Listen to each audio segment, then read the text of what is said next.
Salam sejahtera dan salam satu Malaysia. Saya Dinesha, anak perempuan Ramesh dari SMK K. Johari Sungai Sungun yang akan untuk membentangkan pengucapan awam yang bertajuk Kebersihan Sungai Mencerminkan Pembangunan Sosial Masyarakat Nomadun. Sebagai warga negara Malaysia, kita sebenarnya bertuah kerana hidup dikelilingi dengan pelbagai khazanah alam semula jadi. Dari kepulauan yang indah sehingga gunung ganang yang mencakar langit menjadi bukti kemewahan alam semula jadi yang kita miliki. Salah satu khazanah tersebut adalah sungai yang melingkari hampir ke semua negeri di tanah air ini.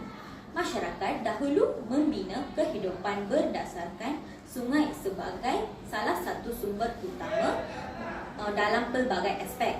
Tetapi kini tempat ini menjadi pembuangan sampah, malah dicemari dengan bahan kimia yang membunuh fungsi sungai tersebut.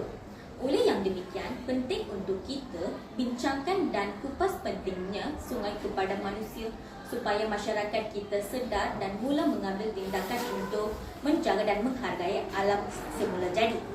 Adakah anda mengetahui bahawa sungai merupakan sumber bekalan air mentah yang kita nikmati pada setiap hari? Setiap hari, syarikat-syarikat air negeri akan memproses air daripada punca ini dan kemudiannya disalurkan kepada kawasan perumahan, perindustrian dan komersial. Kita sebagai pengguna pula hanya perlu menapis dan memasak air untuk digunakan sebagai minuman, masakan dan aktiviti lain yang melibatkan sumber air. Bayangkan jika sungai yang menjadi sumber kita tercemar dan tidak boleh diproses sehingga menyebabkan bekalan air terputus. Peribahasa Melayu berkata, sesal dulu pendapatan, sesal kemudian tiada berguna. Jelaslah bahawa ianya amat penting untuk bekalan air mentah. Seterusnya, kepentingan kedua ialah berpotensi sebagai pusat pelancongan akan aktiviti rekreasi. Industri pelancongan merupakan salah satu sumber ekonomi negara, khususnya bagi penduduk di kawasan luar bandar. Keunikan dan kecantikan sungai di Malaysia mampu menjadi daya penarik kepada pelancongan luar maupun dalam negara.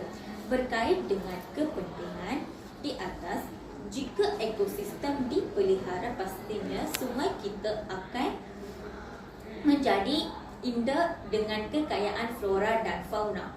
Aktiviti ekopelancongan seperti berkayak atau berakit menyelusuri perairan yang mempunyai jeram sepanjang sungai Kampar atau memberikan pengalaman yang menyeronokkan. Malahan aktiviti berkemah di tepi sungai semakin mendapat perhatian masyarakat pada hari ini yang ingin meluangkan masa pada hujung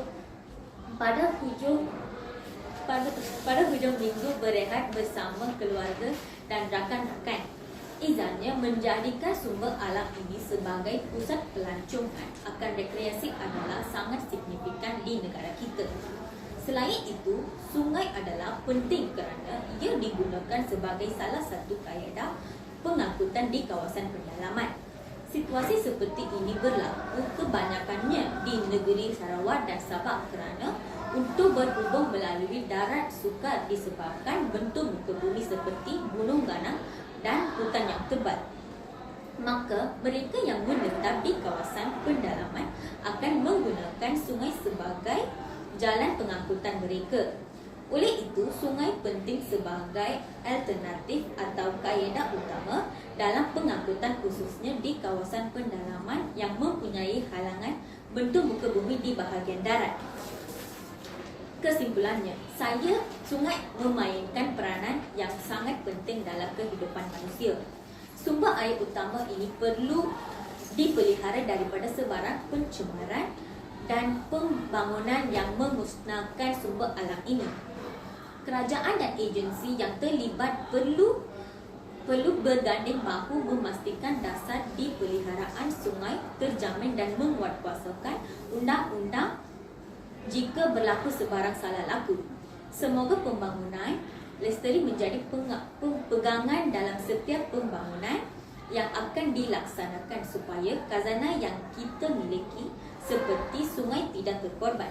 Kata pepatah, yang dikejar tidak dapat dan dikendung berceceran. Sekian, terima kasih.